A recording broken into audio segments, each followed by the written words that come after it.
This is, I know you know this is big to me because I don't love too many men. Yeah. Right. But this is a man you're in love with. Yeah, like there's Kevin Garnett from the Celtics. Because you like his body. He's a great specimen.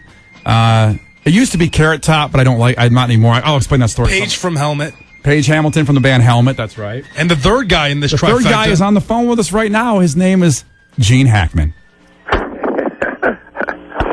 That's quite an introduction. Thank you so much. I bet you haven't had an introduction like that all day just yet. I bet not, Gene.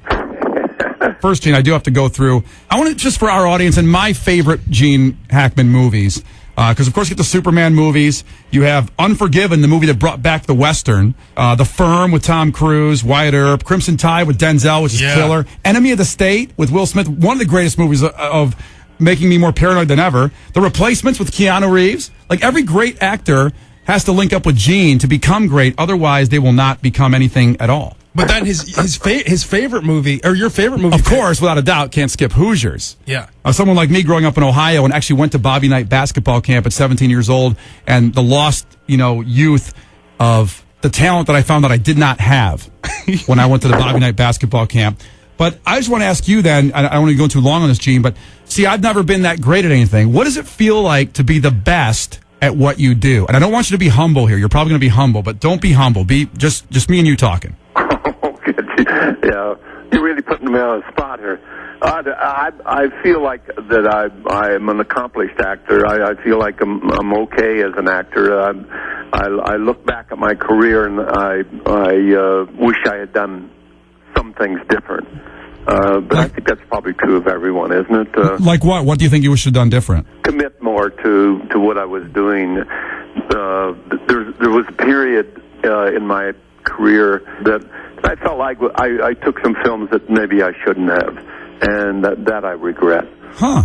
Like which one? Oh, I can't tell you. You don't want to upset the directors. Yeah, they may be on television, and I'm getting residuals for it. And I don't want to badmouth them. No, Gene, you're going to be in Richmond, right? Yeah. Now I have a question, Gene. Could we party with you that weekend? If we're available, absolutely. Okay, actually, I have a nice little Saturday plan. Here's the agenda. Noon, you and I go to Chipotle and get a nice little burrito. 1 to 4, we hang out by my pool. Then 4 o'clock we go. 4 o'clock we go to Jersey Mike's for dinner. 5 to 7, you can come over and take a nap. You can either use one of our beds or the couch. It's up to you. Then you could shower at our place, and then we're gonna go to this bar called Cha Cha's, where there's a bunch of hot chicks. Then we stay there till the place closes. Then at 2 a.m. we go to Sheetz and get a sub, and then we eat it at my place. And you sleep over, and then I'll take you to the airport on Sunday. Yeah, that sounds like something a 78-year-old man would want to do. I'll tell you. Sounds awesome. All right, well, you can get back to us on that if you want to do that plan. It's all laid out for you. Yeah, okay, thanks a lot. And I want to say also about that, too, getting back to Hoosiers, and there's only a couple movies I cry at. Rudy's one of them. The Notebook is the other one. And then, of course, Hoosiers, when Gene says, come on, let's hear it. Let's hear it. Come on, let's hear it. Let's clap. Come on, let's hear it. And did you know you had something special when you did that movie, Hoosiers, or was it just like at the time you said, like, it's a pretty good movie, let's move on to the next one? Well, it's very tough to, when you're actually working on a movie, to know if you're really doing something important or if it's just another payday or whatever. So that part is tough. But there was something a little special about Hoosiers because, for me at least, because I had grown up just 75 miles from where we shot most of the movie. And so I knew the area, I knew that era.